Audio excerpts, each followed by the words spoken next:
Good evening, everybody, and welcome to another edition of Inside the Pigskin. Yes, it is Thursday night. I know that there's a Hall of Fame game going on with reserves, so I'm not worried about competing with the NFL on a night where everybody else has an opportunity to try to get in there. We'll worry about it later in the fall, but not now. So meanwhile, let me go out there and introduce my crew for this evening. We'll lead off with George Eichhorn. George, welcome back. Hey, good to be back here, Scott. First of two for the both of us, so yep. We'll start with football. Travis Holmes, welcome back, my friend.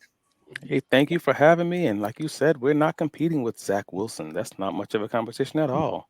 No, not at all. And of course, Coach Bonamego. What can I say, my friend? Glad to have you back, Coach. Glad to be here, Scott. Thank you. And Smoking Jeremy, first of two for you as well, right? My right-hand man. Oh, yeah. Thanks. Yeah, I know. It breaks your heart, doesn't it? It breaks your heart. Oh, well, deal with it. We'll see what you got. It's just getting rough. 8 o'clock starts after work until 7. Don't get out till 7:15. Come home, try to eat, and get on a podcast today. It's killing me. Yeah. Okay. Well, sorry, no sympathy. If you had to write 5 to 7 hours a day on a book, then I'll get more sympathy. But I get where you're coming from. Tires and manage a tire shop. Well, you're good at it. Just as stressful. Just as stressful.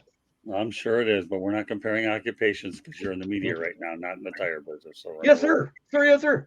By the way, my subtitle says exactly what I think. Why did they call it the Hall of Fame game when the Hall of Fame quarterback isn't going to play and the massage parlor frequenter isn't playing either? Oh, gosh. I don't know. All right. Well, with that said, off to Mel Farr Jr. Welcome back, Mel. Hey, it's great to be back, guys. All right, well, let's get to it. I got a few things I want to address. I'm going to hand the ball off to Mel. So the last Detroit Lions playoff win occurred when Troyaikman was the losing quarterback. Barry Sanders was the Lions running back. Johnmadden was the commentator, and Jaredgoff wasn't even born. My goodness. All right, George. Yeah, I was there, and that was a great game. The Lions did a hell of a job. You too, Jeremy. What a beautiful win that was at the Pontiac Silverdome playoff win, beating the mighty Cowboys. And but the sad part is it's been too long, as all the Lions fans know, way too long since they've last been claiming a playoff victory. But hopefully this year will be different. But, anytime Barry Sanders goes up against Troyaikman, Cowboys, in the place was just crazy. I mean, you remember they just lift the lid, as they said, off the Silverdome. The noise level was beyond comprehension, but that's a great memory and a great game. And the Lions hope to do that better this year and come up with a home win at Ford Field in the playoffs. Well, I saw these two teams play at Texas Stadium on Monday Night Football, and at Texas Stadium, I'm going to tell you, that place was electric. So I get it. I was actually at the Rose Bowl in Pasadena when the Michigan Wolverines were taking on Washington. That's why I didn't make that game. So okay, but you covered it. I had the Rose Bowl in Pasadena. Pasadena is more of a bucket list item for a lot of people, and that want to see the Rose Bowl. All right, turn over to Travis. Yeah, nearly my entire adult life, the Detroit Lions have not won a playoff game. That is just an insane thing. And it stinks because we've talked about this on previous podcasts. Like I actually believe in the current iteration of the Detroit Lions. Like, you guys are a really competitive matchup for my home team. If you can't tell, it's Jacksonville Jaguars. Like, I do respect the way you guys have built this current team, and I do hope that this does change. But that's just wild. 31 years, 31 years without a. Well, 32 is it? It'd be 33 if they don't make the playoffs. Okay, my apologies. So you guys have not been in the playoffs for, what is it, 6 years now? Yes. You didn't make the playoffs last year, right? 2017 was the last time. Yeah. So you have not been in the playoffs for 6 years straight and have not won one in 32 years. So again, you're building it the right way. So hopefully this will be the year to break all these curses. But nevertheless, that is just insane for a franchise that had both, Calvin Johnson and Barry Sanders to have that kind of a drought, like in the prime of their careers. So, good luck, fellas. Good luck. Too bad we couldn't have had them together with Matt Stafford. Yeah. Right. All right, well, let's move over to Coach, and then Jeremy will have a chance to complete his thought. I'm a little bit salty because I think we had a game one, against the Cowboys down in Dallas in was it 2014 season, and that one, controversial loss. So it's coming. I really do. I'm a fan of Dan Campbell. I had a chance to work with him briefly in Miami when he first started out, and been watching him, and you can tell by the way that they play. They've really, I always say the characteristics of the kingdom emanate from the king, and so he's a hard-nosed, tough guy. That's the style that they're playing, and that's what they got to do to win that division. And we'll see what happens, but I think that's going to come to an end here very quickly. Okay. All right, Jeremy, go ahead. Yes, George, it was a glorious thing to see. What was that? 31-6? 31-6. I thought it was 38-6, wasn't it? 38-6. Oh, okay. 38. Yeah. I thought it was 31, but 38's good too. Either way, they only allowed Troyaikman and Emmitt Smith to score 6 points. That was the team that should have had a shot, but they had to run into the same buzzsaw they ran into in the middle of the season that stopped them, which was the Washington Redskins that went on to win the Super Bowl. It's funny when Detroit loses a game. 9 times out of 10, it's somebody that goes real far in the playoffs, with the exception of that Dallas game because they didn't deserve it in the first place. Mel? Yeah, my brother played on that team, and we were talking about that a few weeks ago. We were talking about, when they lost that game, they beat Dallas with Troy and Emmett, of course, and Michael Irving, and they went in to play Washington. And after they lost to Washington, they decided to change the offense. They decided to incorporate a tight end and things of that nature to become more of a balanced attack, because they didn't keep any tight ends on the roster prior to that because they were running the run and shoot, so they didn't have a tight end on the roster, period. And I believe that was one of the downfalls of Waynefontes' coaching career, is that he decided to make a change because what they were doing, nobody was doing at that particular time. I mean, they had 4 wides and Barry Sanders. There was all kind of lanes for Barry to run in. They had great receivers, whether with Herman Moore and my brother and Matthews, but guys, I can't think of their names right now. But they had great receiving core and Rodney Pete there, and they were doing very good things, and they had a good defense as well. And they played hard. Guys like playing for Wayne. It was unfortunate that he kind of decided to pivot there. But I'm excited for this season to see what the Lions are going to do. I do believe that they are going to make the playoffs. Obviously, everybody feels the same way. A lot of the pundits feel that way, that the Lions are going to win the division, and because the division is basically wide open now that Aaron Rodgers has left. There's an opportunity there, and I think that the Lions, are in prime position to take advantage of him leaving. I think the 2 biggest mistakes the Lions made were, number one, erikkramer was not the starting quarterback going into the following season because he played his way to the championship game. Number 2, when they let Jerry Vanisi go, who built the foundation of that team, that was a curse of Vanisi and Kramer. And to me, I don't care. Coaches have different philosophy whether a guy should lose his position due to an injury. But if there's ever a situation where erikkramer should have been the starting quarterback, that's what should have happened, not bring in Scott Mitchell. Okay, Jeremy. On top of that, wasn't it erikkramer that won the game when we beat Dallas and Rodney Pete got healthy in between and they started him against Washington and played like booty cheeks? Right. No, I'm with you. Erikkramer. Okay. I'm just saying, I think erikkramer would have given him a better shot. But at the same time, Barry didn't do much in that game versus Washington either. But the point is That's one of the few games you can say Barry was held in check. Yeah, but my point is I believe erikkramer should have been the starting quarterback the following season. I've always believed it, I've always felt it, and I'll never change. But that said, we will change topics, however, and that change of topics will be going north of the border as the Edmonton Elks, formerly the Eskimos, succeeded in breaking the North American sports record for most home losses in a row. 21. Yes, they have a game called 21, and now the Edmonton Elks could say 21. With that said, George, the Edmonton Elks. Unbelievable. The streak continues. That is a new professional record, like you said, Scott. It's got to be frustrating, and the coaching staff, obviously everyone says, take one game at a time, and you try to focus on getting one, just win one at home, but what a terrible streak.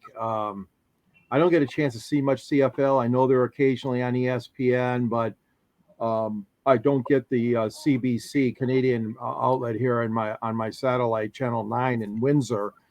I used to get a good healthy dosage of CFL football, but I don't anymore. But I tell you what, Edmonton, boy, you talk about a tough situation. That's horrible, owning that kind of streak.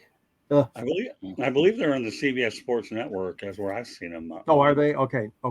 I don't know. I watch a game here and there, but not a lot. But all right, Travis.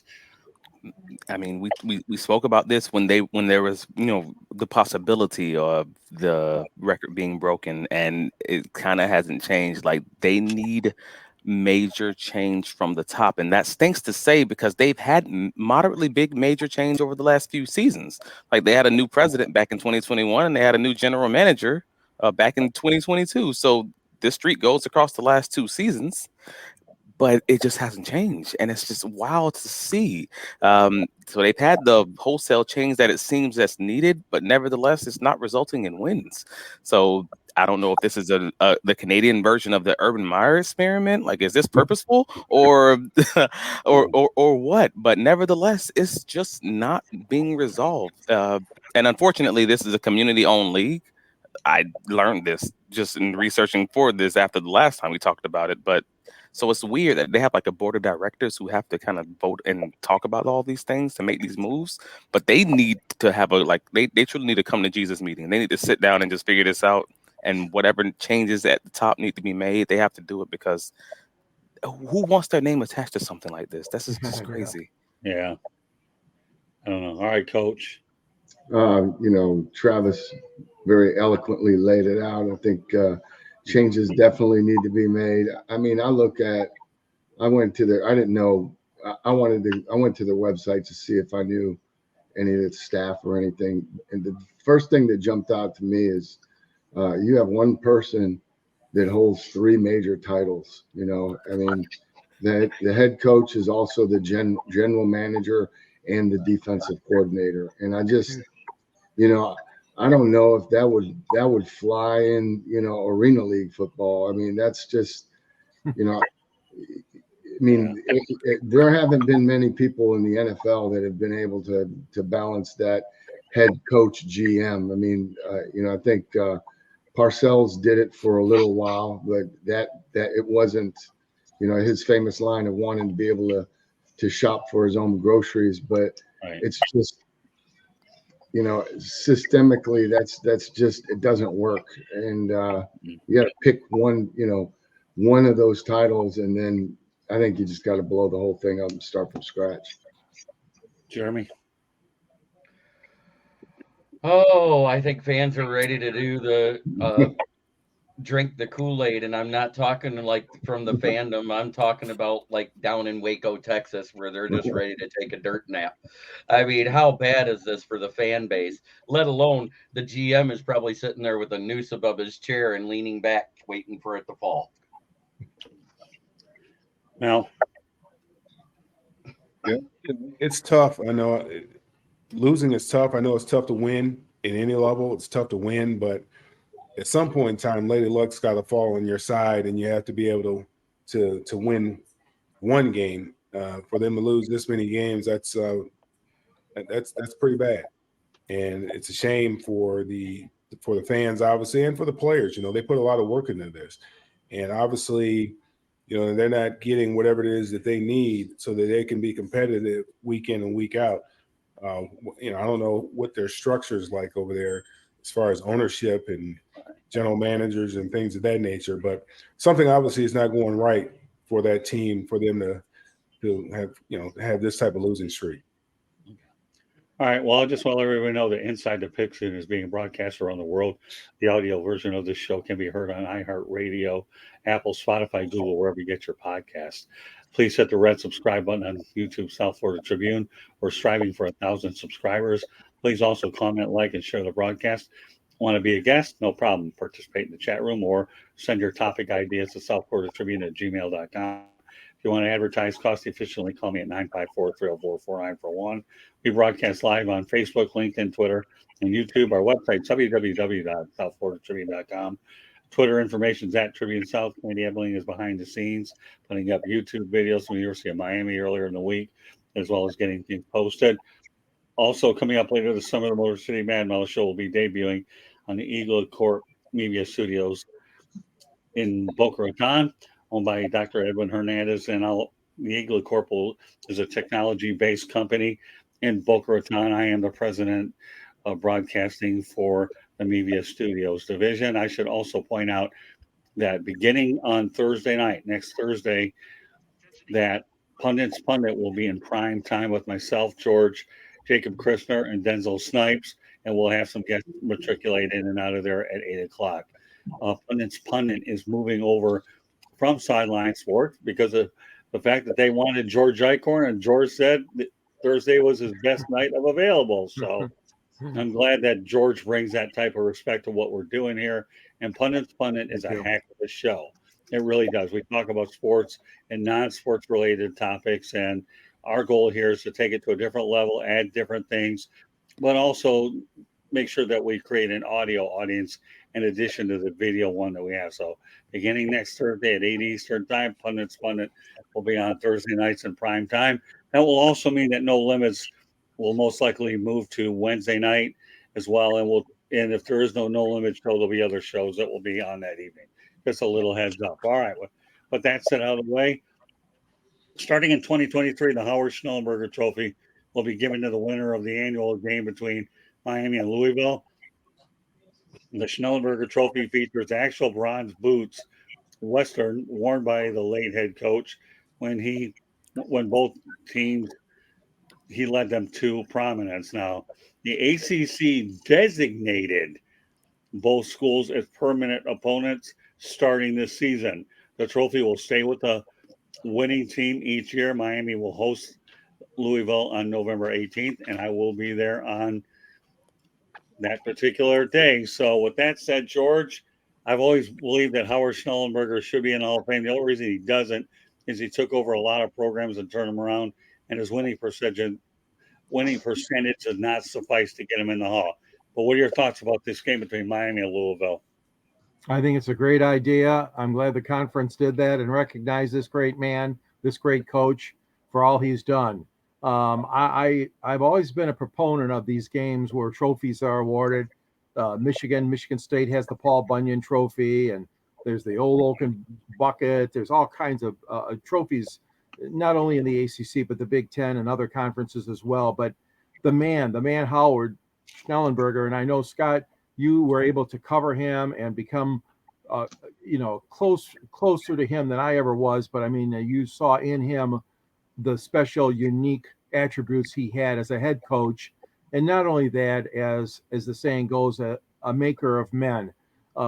His players, the players that resulted from his coaching and his techniques and his, human touch, if you will, they're better as a result of having played under that man. And so I think this is a great tribute to him. And I look forward to that game as well. I'll be back here watching it, but you're going to be there. But it's a great tribute.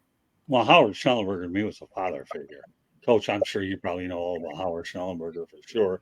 Who doesn't? I mean, he was a father figure to me, and he's going to be prominently featured in my book, Adjusting to New Media. I mean, why not? I mean, he's written. I worked with him beginning with the Miami Hurricanes, and then I came over to FAU, and George, you had an opportunity to meet him one time over at the Motor City Bowl when Yes. it was on Central Michigan, I believe. So it was pretty neat. All right, Travis, what's your thoughts on this contest? I mean, that's a dope tribute. Like, I can honestly say, like, a lot of the people who don't know, like, to be clear, I'm 36, right? Well, 37. Sorry, I don't even know my age. That's how old I am these days. I have to ask my wife. No, Schnellenberger, he literally built both of these programs. Like, Miami was talking about getting rid of their program, not 2 or 3 years before he got there. He builds them back up, gets them a national championship within a year. 3 years. By the third year, but they've been in the top, 25. 2 of those years before that.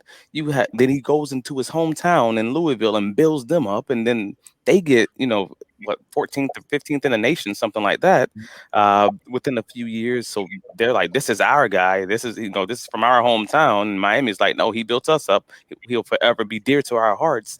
And that is a great reason to fight. That is a great person to have on that trophy. That is a great tribute in and of itself. Like, because again, I'm younger. I don't know the history behind a lot of that until someone tells me that. So that makes it a little bit of a dope competition between two teams who actually have some real skin in the game. So it's pretty cool. Coach Bonamago? I think that you hit it on the head. I think the guy deserves to be in the Hall of Fame.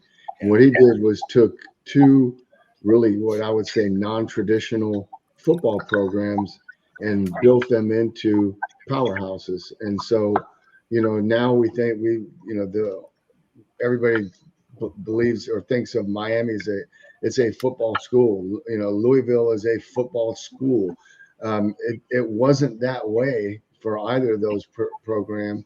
The common denominator being Howard Schnellenberger. And I love the deal with the boots. I just wish there was a way they could get the pipe in there too. Oh, and let's not forget, Coach, that when he built the FAU program from scratch. Again, another third one. No program at all, right? Yeah, but the thing about that one is he ended up scheduling opponents he knew he couldn't beat and sought the large paydays just to build a program up and subsequently on campus stadiums. So and that's one of the necessary evils of being at a mid-major. You have to, you've got to schedule those teams to get those paydays to fund your athletic department. Yeah, I mean, I guess that work firsthand working at Central Michigan. So absolutely, yeah. Jeremy. Well, I can honestly say that I don't know much about him, but it is a great tribute to have your name put on a trophy. I mean, no different than the great Lions running back of the 40s and 50s, Doak Walker. What an honor. College is very good about honoring the legends of the game. And was Howard there during the whole what was that series between Miami and Notre Dame go? Oh yeah, the Catholics and the convicts. Was that when he was there? That would have been Jimmy. Okay. Yeah, I thought it was Jimmy Johnson. I was just checking. But I will say this though. I did see Schnellenberger beat Notre Dame 20-0 when I was covering the team at the Orange Bowl. So. And I thought his national championship that he won for Miami was against Nebraska though. It wasn't that one, but it was against Nebraska. Yeah, that was unbelievable. Watching Jim Kelly the year before, and then Bernie Kosar ultimately led the team. They were heavy underdogs. So, it's all right, Mel. Yeah, I think it's a great honor. I think it's long overdue. I'm with a lot of you guys. He should be in the Hall of Fame, because of what he did. I mean, he brought programs like most of you, like all of you have said. I mean, the programs that were not traditional powers and turned them into powers. I mean, Miami. When he left Miami for Louisville, I couldn't understand why he was doing that at that particular time. And because he got it right to where you want a program to be. I mean, they were relevant, and he made Louisville a relevant program. I mean, Louisville prior to that, that was a basketball school. They were a basketball school. But now when you think of Louisville, you think of football, and you also think of basketball as well.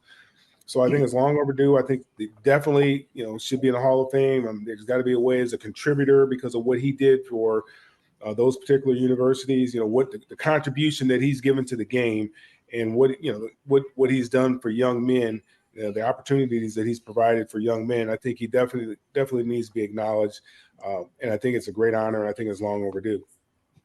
All right, Jeremy. DC 8091 comes in and says, Thirsty Thursday in Baltimore. Evening, men.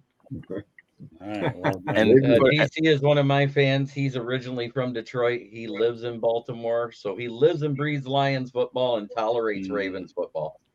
Hello, Brian, back. At least we're talking about something that's your language tonight. Glad to have you back, Brian. and I just wanted to point out that Schnellenberger does not get the credit that he should for the way that he revolutionized recruiting as far as South Florida was concerned. Like you guys talked about him building up FAU, but he's the reason that recruiting in South Florida became like a guaranteed thing. Like that's how Miami was able to build that program up from nothing. They were just like, hey, if you're from South Florida, you're playing at Miami. And he was just taking all the best people from around the nation. So like from around the state, which we know that the guys from Miami are pretty much some of the best in the nation, and that'll do it. So he's the one who started that trend, and he for that reason alone deserves a mention into the Hall of Fame. Good points, Travis, all the way around. I agree. I mean, he definitely recruited South Florida really, really well. Yeah. All right, the last topic I'm going to deliver tonight, and then Mel's going to take over. Maryland quarterback Tauliatagovailoa was offered $1.5 million to join SEC team. Decided to stay at Maryland. He started the last two seasons after leaving Alabama.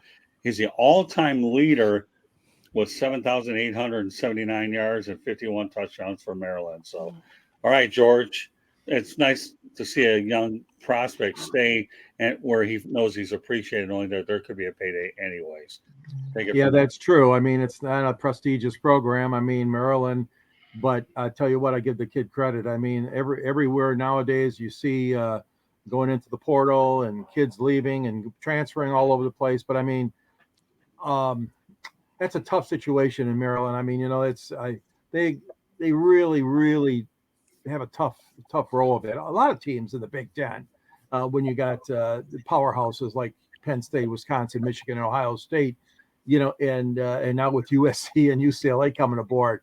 But that being said, I think he made the right decision. I think he likes it there. He likes the offense. He likes his coaching staff, I'm sure. And moreover, loves the university. So for him to show that kind of respect and wanting to stay, I applaud him. Travis. He's a fifth-year senior. He's already transferred schools.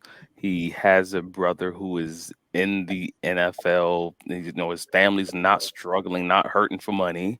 For all these reasons and more, it was easy. I think it felt more like an easy decision. I mean, more importantly, he was already projected to be a mid-round draft pick had he come out in this draft. As long as he doesn't get injured, he's more likely than not going to be an early day 3 pick as a quarterback, and not like a Russell Wilson or like a smaller version of his brother. Cool. So in from looking at it from that perspective, yeah, it makes total sense why he wouldn't take the money, because he probably has that much or more coming to him, you know, coming next year. As long as he just doesn't do anything catastrophic on the field this year, he's probably fine. But again, if this was someone in a much rougher situation, maybe they were really struggling for money, I can absolutely see them taking that. But for his personal, you know, situation with his family, it makes total sense why he'd stay. Coach. I think there's a lot of reasons. First, I give the kid credit for being loyal, but I think you can't discount the fact that, you know, Mike Locksley's there. You know, I go way back with Locks. He's an excellent coach, great person. He's the perfect man to be leading that program. And you got Josh Gattis. And what did all three of those have in common? Well, they were all together at Alabama when his brother was playing there. So, you know, the family feels comfortable. They know he's in good hands. He's being taken care of. And, you know, that combination with Locks as the head coach, Josh Gattis as the offensive coordinator, I mean, and that kid playing quarterback, Maryland's on the radar. You know, they're gonna have a chance to do some things this year. And before I turn over to Jeremy, I will tell you, I really had a great time with Josh Gattis last year at the Miami Hurricanes Media Day. And I hope that one of these days he gets an opportunity to become a head coach. So this will be a good opportunity for him to build his brand up in Maryland. Okay, Jeremy. But you have to read Patty first. Patty Grimes says, stick with the people that believe in you first. Absolutely. But at the same time, he got offered, what was that, $1.5 million? Yeah. correct? To switch to an SEC school. But I don't want to even know which school it is because I don't care. You know why? Because it takes a lot more intestinal fortitude to stay where you're at, to turn down that kind of money and Right. play for a team that believes in you, as Patty said. On top of that, this tells you about a moral character, and he does one thing his brother cannot do. He stays on the field. Okay, I'll turn it over to Mel. Yeah, I mean that shows a lot of character by that young man. I mean, 1.5 million, that's a lot of money. I don't know a lot of guys that would turn that down, but there has to be something said for the college experience. And my god brother and I were talking about this earlier today. I mean, everything has changed. Everything is about the money in college football right now. And I've expressed how I feel about certain things, particularly with NIL and the transfer portal. But I think that says a lot about him as young. And obviously, he doesn't need the money. I mean, he's a smart kid. His brother's making a whole lot of money. He can actually go to college and enjoy the college experience. Obviously, he is, because he's going back for his 5th year. Does he have a pro career on the horizon? Maybe. I mean, he might be a mid to late round draft pick. I'm not sure. I haven't really looked at where they predict him or project him to be drafted next year, but I don't know if he even has that opportunity. But it says a lot about the young kid, man, that he's really there to enjoy their college experience, get the most, get better and better each and every year, build those relationships that you have, continue to build on those relationships that you have. I mean, he already started out at Alabama, then he transferred. So the last thing you want to do is go to a third school. I'm still, great friends with a lot of the guys I went to school with, and it's we're always going to have this certain kind of brotherhood because we understood the things that we had to do and what we had to go through, the things that we went through to play. The practices and the weight training and conditioning and all that kind of stuff. I mean, it just brings you together like nothing else can. So I'm happy for the kid that he decided to turn down that money. Yeah, the reason why I brought this on as a topic is I believe that he made the right decision. I just want to get your opinions on it. So I think the younger two have made an awesome decision. With that said, Mel, I'll turn it over to you. Go ahead. Hey, can I ask one question? Sure. All right. Does anyone? Am I the only one who thinks it was Texas A&M that offered him this money? I'm just wondering. That's my mind immediately went there.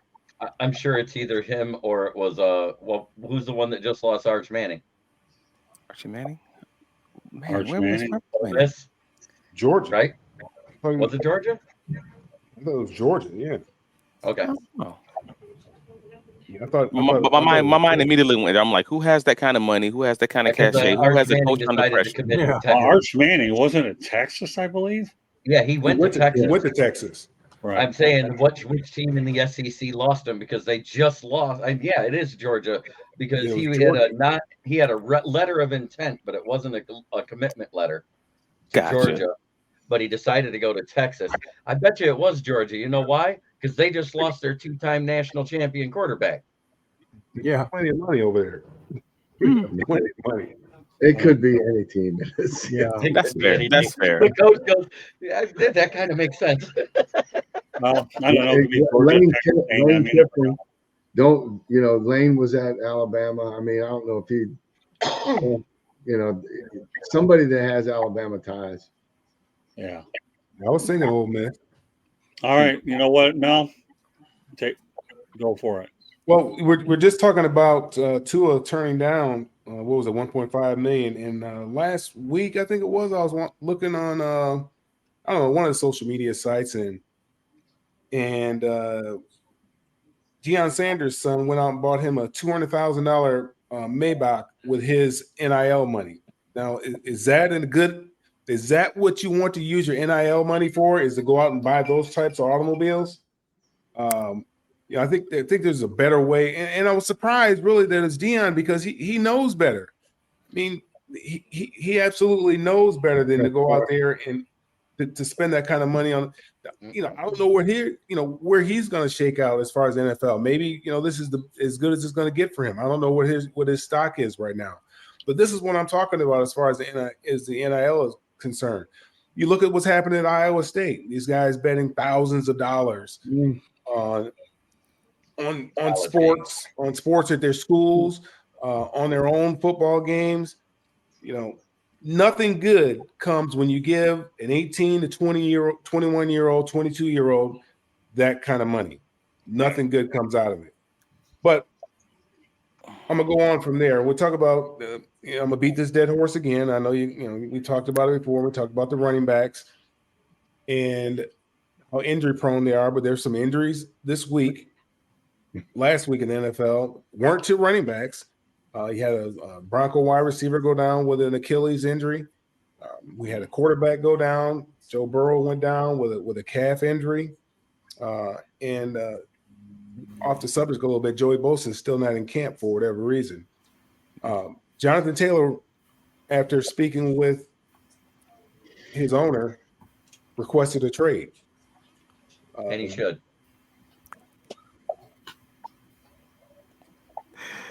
I want to get your thoughts on that, Jeremy. You say that he should, but do you think? Yeah, he absolutely should, because Jimirsay is probably now the worst owner since Dan Snyder got ousted and Magic Johnson and company owns the Washington Commanders, who's got a petition out to rename it back to the Redskins. Please sign that, because even the Native Americans didn't mind the name. It was just the left wing. But I'll leave it at that. But yeah, he absolutely should ask for a trade, because Jimirsay comes out, leaks out a fake report that he reported to camp with a back injury, and that's why he wouldn't play when he was holding out for his next contract. So, and then Jimirsay has the nerve to say, Jonathan Taylor, heck, if I died today and the Indianapolis Colts went belly up, he wouldn't have a job in the NFL. What he said was, if he died and if Jonathan Taylor, I believe, no, he hired said or didn't play anymore. He said, if I died and the Indianapolis Colts went away, he would not have a job in the NFL, is exactly what he said. I missed that. I missed that part of the report. I didn't catch that part. I talked about it last night. Jimirsay has to be the biggest idiot since Dan Snyder. That's all I got to say. Anybody that's going to sit there and, I'm not saying this is what happened, but this is what I thought happened last season when they fired their coach. He went, oh, yeah, we were good with Jeff Saturday. Let's hire him. I mean, but let's be honest. We're making this about the owner, and the owner is stupid. Don't get me wrong. The owners, I mean, you can be a billionaire and still not be smart. You can just be good in the thing that makes you money and be, dumb in every other way. Fine. Fine. That's a lot of NFL owners. Great in this one little bubble, in this one little square of life, and just oblivious in every other way. Fine. That doesn't discount the rest of what's going on with the running back market. And again, we talked about this before. We kind of know it. And someone actually posted this maybe a week ago, and I saved it because I knew this conversation was coming. And I wanted to read this. If you would give me 30 seconds to get through it.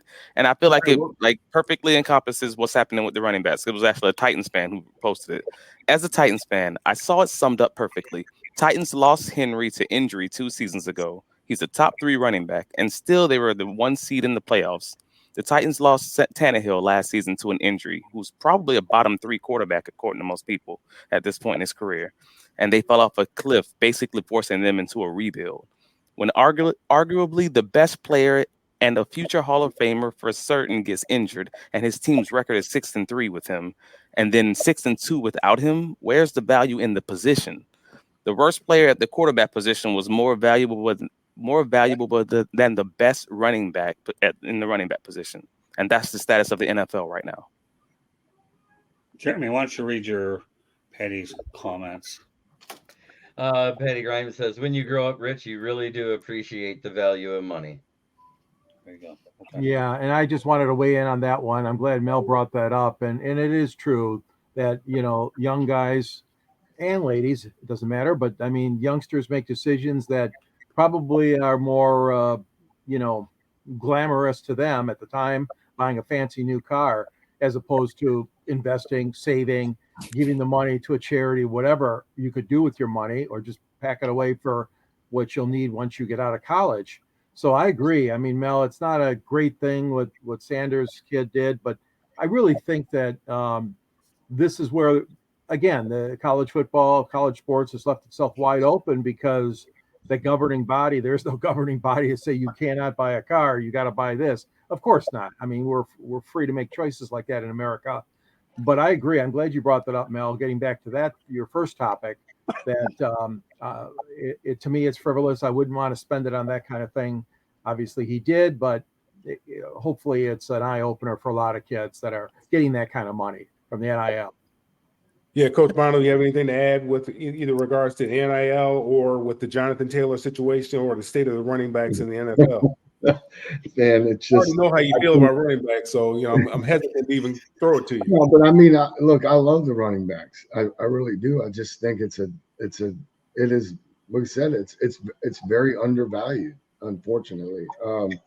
I just think with the other stuff, I mean, youth, inexperience, money, and ego, man, equals poor decisions. We're a couple weeks ago, we're talking about a guy wearing a $50,000 chain to the media day, right? With his highlights on it. So, I mean, you can't fault kids for wanting to have things that they've always wanted. They're young and they have the money. I mean, I still think we should blow up the scholarships, make it a salary cap and call it what it is. It's a B league or minor league for the NFL or for pro football. I mean, why are the schools spending millions of dollars on scholarships? I mean, give them the NIL money, let them pay for their own school and just go on. Well, it's really a weird thing because it feels like the NCAA is allowing the thing that they had to allow in, being sued to get this to be where we are with the NIL process, while also not giving it a real organization and like the comment says, like a governing body. They because they're fighting against it, they then don't have the ability to put the actual governing body in place. So we're kind of just stuck with this kind of in between thing that we have. Like, I don't know if any of you know, but like Olympics used to be amateurs. That was the thing. That was a thing in the old days. The Olympics used to be amateur athletes. Right. And eventually they made that into where they could be professional athletes, but they actually gave them a real governing body that was able to look over them. And it worked out beautifully. It's just we're in that in-between stage where the NCAA doesn't really want to play these players. So this is just their workaround. So we're kind of stuck with this. My question is, how much longer do the Power Five, the big schools, how much longer do they need the NCAA?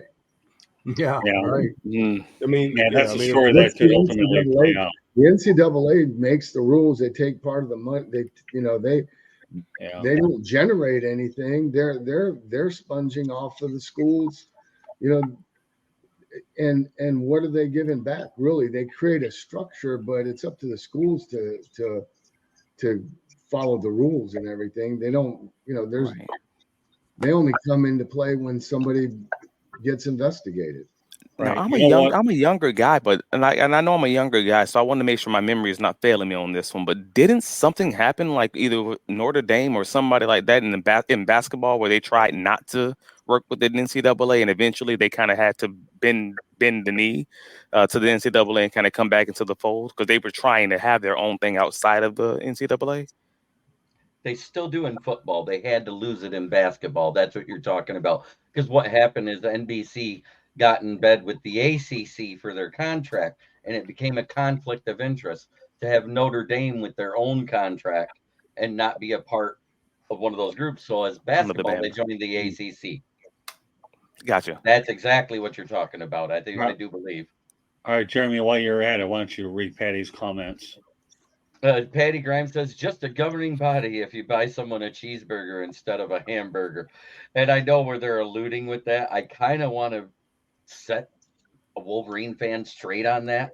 Maybe I'll do that with a parting shot if we got time. We'll find out. But unfortunately, as far as what the money is concerned, kids are going to do crazy things. But we're not even just saying kids. This is Deion Sanders' kid. This is the guy Deion who also spent millions of dollars on Flash. Like, this is, if you look at his highlight videos, he got all the jury on the sideline during a game. He just bought a truck. Did you see? Look at his draft day suit. Yeah, during a game. This isn't just like a kid. This is Deion's kid. All right, cool. Yeah, he's probably not getting the advice not to buy that Maybach in the household. Wasn't that like Well, a shiny red suit he wore, and that's why they gave him the nickname Neon to begin with? Was the suit he wore to draft day? Dion Neon. Yep. yeah, I remember Shader. that. I think his son's name is Shadur Sanders, and I know that he played with Dion over at Jackson State. Jackson State. Mhm. Yeah, he's a pretty starting quarterback over there. Right. You know, this week a lot has gone on, and my brother, my god brother and I were talking about this today. We're talking about what's going on with the Pac-12, and Right. you know, things. I'm kind of old school, I guess. I value the bowl games. You know, the bowl games have lost all value now. Kids skip bowl games now. If you're not playing in the college football playoffs, a kid will skip the bowl games. Man, we look forward to the bowl games. All the little trinkets you get your little sweatsuit, you get a little jacket, a hat. You know, you might get some sneakers. Fanny You pack. get all kind of little nice little watch and all that kind of stuff. You know, we look forward to all that kind of stuff, especially if you're playing for the Rose Bowl. Man, that was a big deal for us. I mean, that's all that we were trying to do is play in the get to the Rose Bowl, win the conference, and get to the Rose Bowl and play whoever was the won the Big Ten. And that was a big deal for us back then. And then as far as the national championships, you let that shake out however it shakes out. Let the pollsters vote, and however it shakes out is however it shakes out. Generally, you would have to run the table in order to win the thing. Unfortunately, we never did run the table, but we had some pretty good teams that finished in the top 10, and that's pretty exciting. Now what's going on is just a free-for-all. Even with the NIL, we're talking about, it was a legislative action that created this NIL right now from the federal level that turned it over to the states to make their own decisions as far as NIL is concerned. So everything is, so the NCAA can't do anything because the federal government got involved. So now the federal government's got to get back involved again to try to, wrap their arms around this thing because it's out of control. It's like a bull in a china shop. I mean, it's just out of control. But do you guys think the Pac-12 will survive, George? I don't know. It's looking less and less likely. I mean, Mel, of course, you're referring to the news about Washington and Oregon possibly joining the Big Ten. And I know, Scott, we had a big discussion about this on a show, remember, months ago, talking about. Yeah, and let me interject one thing. Sure. This will be a future topic on Inside the Pigskin. Okay. But you know what? We can proceed preliminarily with it. Yeah. I'll just make it. Yeah, I'll be quick here. But to answer Mel's question, yes, I think it could very well be the end of them. They're supposed to get a Apple TV contract supposedly, and come on, that can't compare to the contract that the Big Ten has for their television. We're killing the consumers as it is already. I mean, they want you to pay for HBO Max, all these plus channels, ESPN Plus, Disney Plus, Paramount Plus. I mean, man, they're just killing the consumer. I mean, everything is a la carte. I mean, you just can't turn on the TV anymore and get some free television over the air anymore. Now you're talking about trying to do something with Apple. If that was his ace in the hole and that was the best thing he had going on, everybody's running out of the Pac-12. Yeah. Travis, what do you think? You think the Pac-12 will survive? No, and I'm just fine with it. And I know that's a cold way of saying it. That's a weird way of putting it, but I'm a former UCF player. I know all about the Conference USA, how that was Metro Conference, then the Great Midwest, and these two conferences were just mushed together, and they just made that into a new thing. And then that's what happens naturally. We live in America. That's what this is about. This is monopolies gobbling up other, companies and companies mergers. That's what we live for, right? If we believe in that free market thing, we got to believe in that free market thing. So that's what this is. Hey, if it don't survive, it don't survive, and it's going to become something bigger and greater in some other way. Somebody else is going to eat it up. Yeah, Jeremy, I don't think the Pac-12 commissioner is very forward thinking. I'm not real pleased with him. He had an opportunity to do some things. When Oklahoma and Texas decided that they were going to Oklahoma, Texas? Yeah, decided to leave the SEC. He had an opportunity to do something, and they didn't do it. I think Texas Tech was right for the taking. I think there's quite a few schools that were right for the taking that he could have done to strengthen that brand at that particular time, to strengthen the Pac-12. I'm a Pac-12 guy. I'm a Pac-10 guy, actually. I was Pac-12. Right. I'm hurt. I'm devastated. I'm crushed. I was crushed when UCLA and USC decided to leave. That hurt me to the core. Hurt me to my core. I believe in those old traditional matchups, the old traditional bowl games, the Ten winner against the Big Ten winner goes to the Rose Bowl. There's nothing better than that. Jeremy, will the Pac-12 survive? Not a chance. They're losing all their biggest draws. You lose UCLA and USC, which both pack in Pasadena every game they play. Now you're going to lose Washington and Oregon. So you're going to be left with Oregon State, Arizona State. Who's left? I mean, dog water and dog crap. I mean, seriously. And it's also been rumored that Washington and Oregon are talking about joining the Big 12 and the SEC. There's been a different article from so many different. You don't know who's telling the truth, who's lying, and who's just blowing smoke. The Big Ten actually, may want to go west and look at. I think North Carolina and West Virginia, I think, is what they're talking about. Those states. I'm not saying what particular schools, but looking at North Carolina and West Virginia because those are some big markets there. You got to get that market share. We'll get into more expansion talk later on. Jeremy, I want you to read Brian's comment.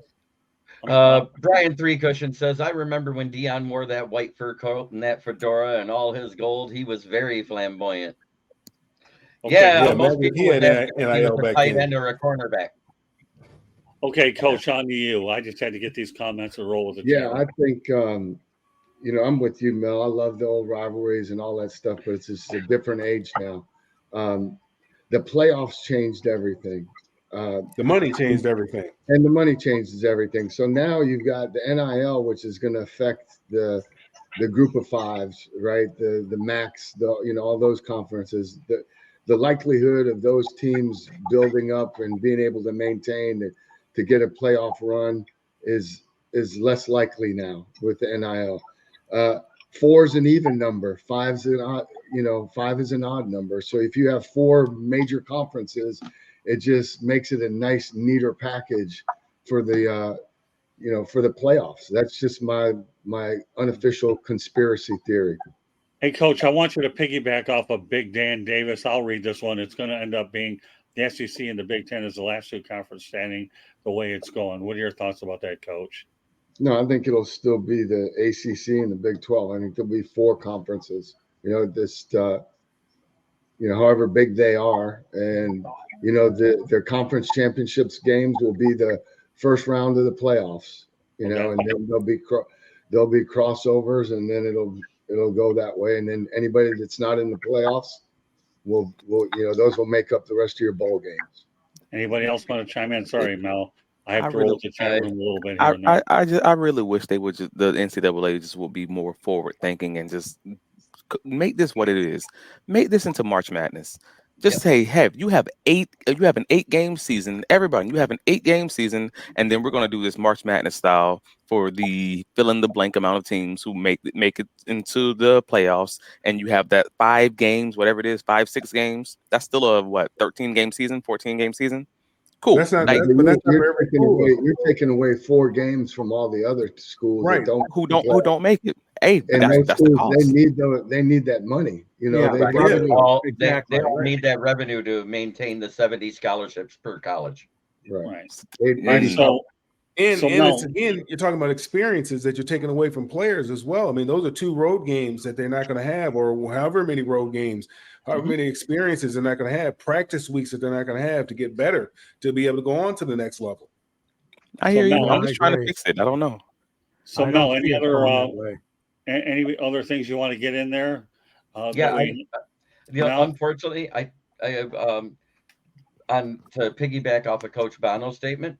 Yeah. FSU and Clemson are thinking about joining Big Ten too, and if that happens, ACC falls apart. Well, all right, Jeremy. Again, I said earlier, and I'll say it one last time. Okay, no disrespect intended. Okay, I will get more involved with expansion at a later date. I've heard those. I read them all, and I carefully choose things as they become closer to reality. I get that, but I'm with you, Jeremy. Nothing wrong with. I can tell you lots of things of where I think the Florida schools should go. But that's something that will be at a later date. So keeping things on track here. Now, is there anything else that you wanted to add that you had on your agenda that you wanted to talk about? No, back over to you, Scott. Okay. All right. So with that said, Jeremy, I'll give you a moment just to go ahead and talk about Clemson and Florida State, but bear in mind, we will be discussing this further. I believe you're right, is what I believe. What I'm saying is the report that came out was all 4 of those schools. It was FSU, Clemson, Washington, and Oregon State are thinking about joining the Big Ten. If that happens, Oregon, not Oregon State. I mean Oregon, yeah. And Oregon. If all 4 of those schools come to the Big Ten, you might as well say it's going to be, we might as well do a North versus South championship every year. Well, if you're going to throw that out there, you know what's going to end up happening if they go to 20?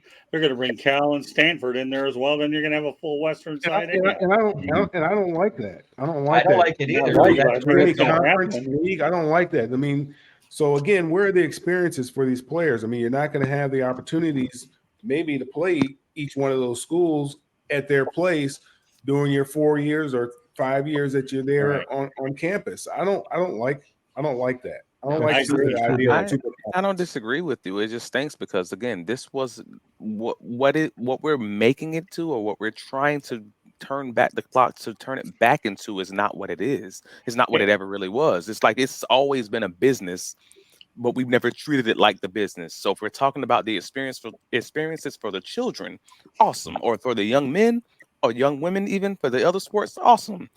Then it's amateurism and it's not a business. It's not about the money, but we know it's about the money and it always has been. And we're finally just putting the ugly face or taking the makeup off and seeing it for what it is.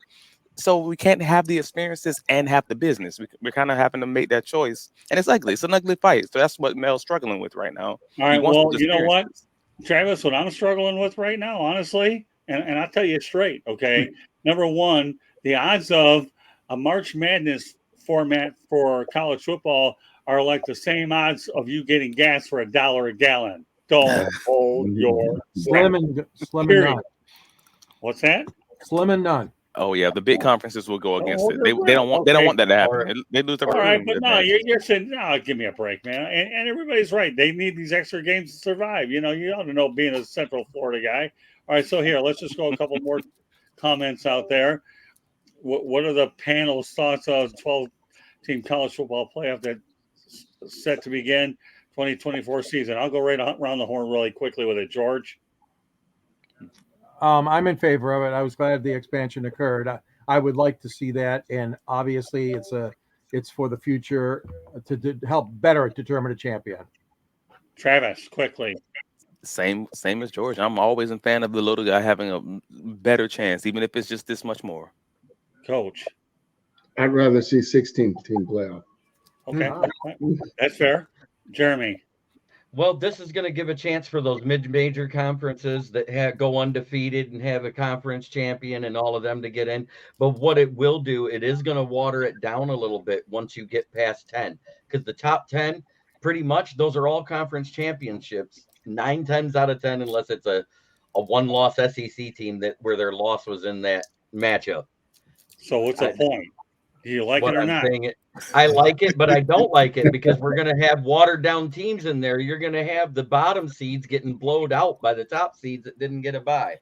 Okay, fair enough. Mel? I mean, I'm torn. You know, obviously as a college football fan, you know, if you can get quality football matchups, man, obviously you're all for it. You know, getting more football games on television, I'm all for it. But at the same token, I didn't have a problem with the poll system. You know, when everybody would just go to the little bowl games and, you know, let the polls decide it. Let the computer decide it. What was that poll called? That thing that did the little computer that they had that came out with the national champion? No. The old FBS poll? Wasn't that the BCS? Yeah, the BCS. Yeah, BCS. Is that what it was? The BCS? Bowl championship series. Yeah, BCS. Let the computer figure it out. Yeah, I'm all for that. I'm good. I was good with that. Everybody was good with it until what year? The year that Tennessee, Nebraska, and Michigan were all champions. Who started making a big noise about it? The networks made big noise about it. The networks said that they wanted to have a true national champion. It wasn't the schools arguing about it. I mean, it is what it is. You know, you go out there and play, and if a couple teams and 4 or 5 teams finish with, you know, undefeated, the polls say, hey, based on the strength of schedule, this team is the national champion. I'm fine with that. But this team's under the BCS. But then you have another poll that says this other person's the national champion, That's and then fine. you have this. You got co-national champions. I'm okay with that. I'm all right with it. It worked for many years. I'm fine with it. All right, but you know what? Gas prices are now down to $1 a gallon, so we'll go back to that. All right, now James Burgess, my bet is for 16-team conferences with conference champ determining a Final Four that maybe wild cards will take it to 8. I don't know. I'm just putting comments up right now to acknowledge them. What about travel? Well, that's going to be a lot of miles, especially when USC, UCLA has to come across the country to play Michigan or Ohio. They knew it. They don't care. Let's face the reality. The players aren't the ones that make these decisions now. Right. Understand? Right. It's right. Or the coaches. The decision. He doesn't get in that plane. He gets a private jet wherever he wants to go. And I was just in a plane, just for an hour and a half. Man, that's tough. I was just an hour and a half ride. That's tough, man. My old rickety body, that's tough. A young kid, maybe it's a little bit different, but I know I'm still trying to recover. And those are tough trips too. When you got to go across the country and play. I mean, change time zone. Absolutely. I mean, it's hard on NFL guys, and now you're talking about college kids, and they got to come back and go to class and all that stuff.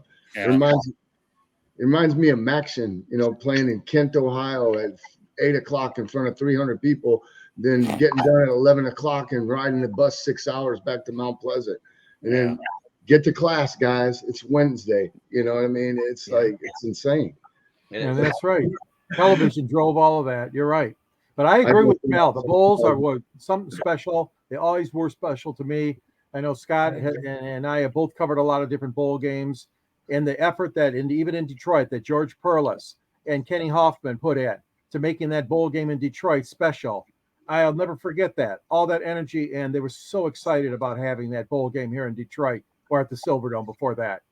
I know what you're saying, Mel. I want to get my 2 cents in on that. I do admire the Bulls. I still do, even though they don't mean as much as they used to. Well, and if I can put that last one comment on the expansion, the 12 teams, sure. I'm just truly interested in seeing those wonky teams that sneak in at the end and they play some of those best teams like a Georgia Tech or someone running a wing T offense, and they upset one of these teams who are objectively just way better, but they just don't know how to play defense against this type of thing. That's something that I'm looking forward to. Just the chaos. All I can say is I think 12 teams is better than what you had. 4, at least it opens the field up a little bit. 16, I don't know. Who knows? They may be talking that when they renegotiate the deal later. I don't even know. Yeah. All right, you know what? I'm going to create room for parting shots. I know everybody has a lot of energy, and I go with the role of the energy. Hello, Ralph. We'll see you in a bit. That's all I can say. At least I don't have to worry about you popping in when you're sending the invite because we are live, so it don't matter. All right, George. I'll start with you for some parting shots. Well, kudos to the Detroit Lions fans. This morning, Team President Rod Wood got on the flagship station radio and announced that season tickets are sold out for the Detroit Lions. First time, at least the first time in the Ford regime. So a wonderful day for Detroit, a celebration. Fans are back. They never really left, in my opinion, but the Lions have sold out their allotted season tickets. So congratulations. The bandwagon is very full. Okay, Travis, what's your parting shot? Unfortunately, I'm not angry about much today, so I don't have an angry parting shot. So I'll just say I'm very happy about watching the Colts in disarray and watching the Titans even. So yeah, the Colts. If you have your owner just out there in the media just saying the wildest things and doing the wildest things, that makes me just smile in my heart. So Jim Israel, keep trying to rescue killer whales, and while your running back is trying to ask for a trade, this is a great day to be a Jaguars fan. That's my parting shot. Yeah, I know how that is because I'm up there and I understand the Jacksonville thing, and I know that Jaguars could care less about Colts, and Jaguars do a good job beating Colts. So I understand that drill. Won't get into any more details. But all right, Coach, we'll ask for yours. Yep, great week every year for football fans. It's Hall of Fame week. The season has started. We're not waiting anymore. We're starting their preseason games. They don't count, but they do matter, and the season is off and running. Here we go. All right, Jeremy. All right. I'm going to start mine with a question so I can get my thought across. What was the first state to pass the NIL? Was it not California? What's that? The first state on the federal level in the state Supreme Court that passed NIL, was it not California? I'm not sure. I don't remember. I believe it was. And the reason why I'm going to say that is what mogul who would have the most benefit from NIL coming out is based out of California? EA Sports. They lobbied for it. They got it going because they had to get it so they could pay players for their image to be in their video game. And that's why it's finally coming back out again. Wow. Okay. All right, Mel, what's yours? Yeah, I just want to take time to remember my uncle. You know, I was telling you guys I had to go to Houston this weekend and lay my uncle to rest. You know, my uncle was a 4-sport star in high school. He was actually drafted out of high school to play professional baseball, went to Wichita State, starred there in track and football. Was drafted in the first round, second overall by the Denver Broncos in 1965 in the AFL. And it was traded to the Houston Oilers because my aunt was sick and she needed open heart surgery. And at that particular time, a doctor in Houston was the best doctor in the business at performing this type of surgery. So the Houston Oilers and the owner at that particular time was the Hiltons, actually traded him to Houston so that he could be there with his wife while she was going through this. And, you know, imagine something like that happening nowadays. And in 1967, he actually led the league in interceptions with 10 and took 3 of those back to the house. He was the original Neon Deion Sanders, and he got to play his last year in the NFL in 1973 with my dad. I think he was voted to the All AFL team. I think he was a 3-time All-Pro, 3 or 4-time All-Pro. I think he played 11 seasons. His last season he played was in the inaugural year of the World Football League down with the Florida Blazers. So my uncle was a great guy, great football player, great guy. He was the one that actually – I taught myself how to drive a stick shift, but I would watch my mom's feet, and I would just take the car out around we lived in a little court, and I'd take the car out around the court, and I would just practice shifting gears. And one day he came to me and said, "Hey, Mel, let's go to the store." And I said, "Okay." And I thought I was going to get in the passenger seat. He said, "No, you drive." I was like 12, 13 years old. We did that back then. And he had a little 2-door EXP stick shift. And he said, "Go ahead and you drive." And I said, "Well, there's that little point out there where there's a hill. And there's a light there. And if I get caught at that light, I'm going to stall out." And then he said, "Man, don't worry, Mel Jr., you got it." And sure enough, I went out there, that light turned red, and there I is on the hill. And he told me what to do. That was before I learned how to balance with the accelerator and with the clutch. Just told me to pull up the parking brake, and then ease on the gas, let up on the clutch, and just let the parking brake go down. And sure enough, I took off without stalling. But 12, 13 years old, he was the one that was my first time that I went out on the street. And I learned how to drive. I learned how to drive with a stick shift. Travis probably doesn't know anything about that. But I just wanted to give a shout out to my uncle, man, and just keep my cousin and my little nephews in prayer as they go through this extremely difficult time. And their life is forever changed with his passing. Well, Mel, you're a part of our family, and always prayers to your entire family that you get through this process as quickly as we can. I'm sure your uncle's very proud of you anyways, for sure. And again, rest in peace. That's all I can say. All right, well, my parting shot here. Okay, well, let's put James Burgess up there. Why not? This guy's on fire tonight. So go ahead, Jeremy. EA did indeed lobby that very hard. Makes their college football video game much more marketable. They put Caleb on the cover this year, EYC. Okay. All right, now to my parting shot. Okay, Mac Jones says the Patriots have enough offensively. Okay, you know what, Mac? I'm one of those types of people that I need to see it to believe it. So I guess you should think that way. The only thing where I'll probably go ahead and give you a little bit is they did bring in a real offensive coordinator and Bill O'Brien. You're way ahead of that disaster called Judge and Patricia. And yes, this time I will say it, Jeremy. Yes. That I we got call him it saying it. dumpster fire last year. So, all right, Mac, I need to see it, believe it, before I can jump on the Patriots offensive Kool-Aid. So with that said, let's go ahead to final thoughts, introductions, or how to get a hold of you. We're going to start off with Travis Holmes. You can find me on Twitter, Trav Likes Bacon. I really just love the name. I can't change it. You can find me on Instagram, on Facebook, on Threads, Travis D. Holmes. Throughout the season, you can find me covering the Jaguars with A7BN Sports as a technical analyst. And you can find my writings on bitcatcountry.com as the Jacksonville Jaguars SB Nation site. All right, we got a little love from Big Dan Davis. Okay.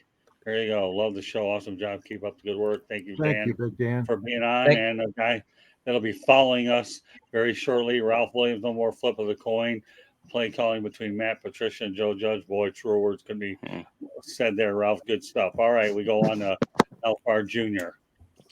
You can find me on all the social media, and it's not Twitter anymore. It's X now, right? X. Find me on X. You can find me on Facebook. A little while to get used to that one. Threads, LinkedIn, and Instagram at Mel Farr Jr. And then you can follow what we have going on for young folks down here in Atlanta, also up in Michigan at melfarr.org. Okay, Jeremy, go through the grocery list because there's a lot. Yeah. Well, you can find me on the southfloridatribune.com under the Motor City Tribune heading, where I write underneath great authors such as my publisher, Scott Morganroth, and George Eichhorn himself.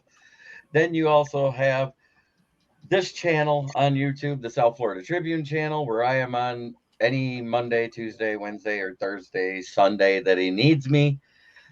Then you can also find me on my channel, which is Kneecap Biting with the Detroit Lions on Wednesday and Friday. And Fridays and Sundays, I am also on Let's Talk Sports, and which is also a partner with Sideline Sports, as we are as well. So I am everywhere and every day of the week. And what's your message to your people, Jeremy? Please, if you like the show and you're talking on my channel, go over to the southfloridatribune.com channel, hit the like, hit the subscribe, and share it with all your sports fans. And don't forget to always try to be a better person than you were the day before, because that's the only way to leave the world a better place. Attaboy, Jeremy. All right, Coach, on to you. You can find me right here or on LinkedIn or any of the on the water out here in Palm Coast. Great stuff. All right, James Burgess. Good stuff. One and all. I love Coach. You know, he's the best. If in doubt, imagine what Robert Irsay would do, then do the opposite. All right. I was waiting for a Robert Irsay reference, and Burgess delivered the goods. All right, George, go ahead. You can find me on the South Florida Tribune under the Motor City Tribune, and I write with great guys like Scott and Jeremy. And the book is available, Detroit Sports Broadcasters on the Air. There's a link to purchase the book at the end of my column, and Scott's in the book, and great people like Dave Dials and Van Patrick and Bill Fleming and all these great sportscasters we had in Detroit, who even used to cover Mel's uncle and his father playing football. So we got a great book going, and you can find me here on the Pigskin and also on the 108 Stitches and Sports Exchange and wherever Scott needs me. So I can be reached at gicorn@yahoo.com is the easiest way.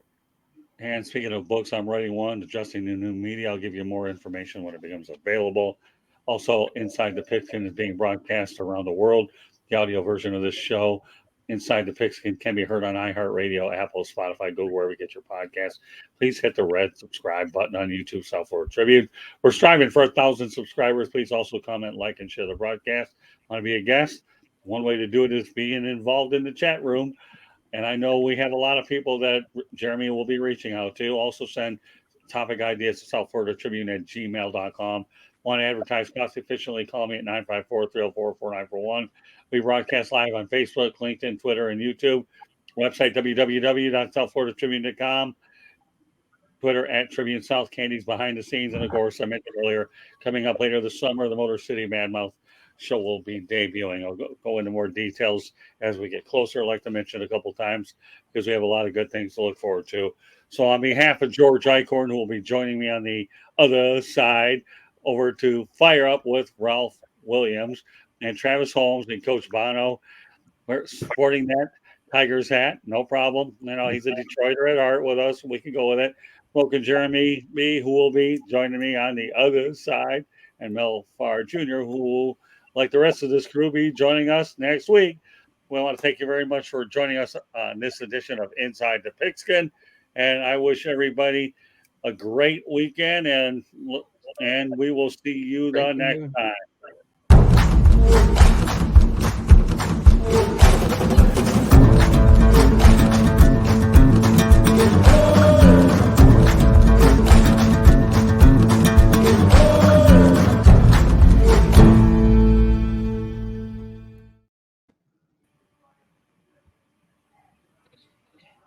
Thanks, guys.